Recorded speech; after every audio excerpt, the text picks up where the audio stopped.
যাবা একটু আকার সঙ্গে দেখা করি আসি চলো। বাবা তোমার জামাই বিদেশ যে একটু এরপর অবধি ছেড়ে আসো না।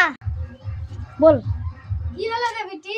বা তোমার জামাইকে এরপ্লেন অবধি আগে আগিয়ে দেয় আসো। অনেকদিন তো হলো স্বামীকে কথা বলা হয়নি, ফোন করা হয়নি, একটু ফোন করি।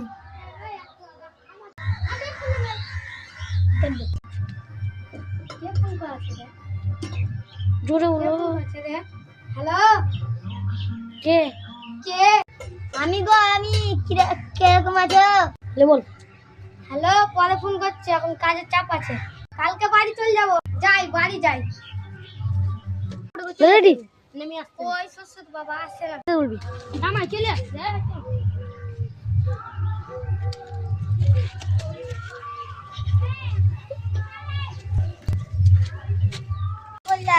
বিদেশে অনেক গাড়ি ঘোড়া চলছে, এক্ষুনি কিছু হলে মুশকিল হয়ে যাবে।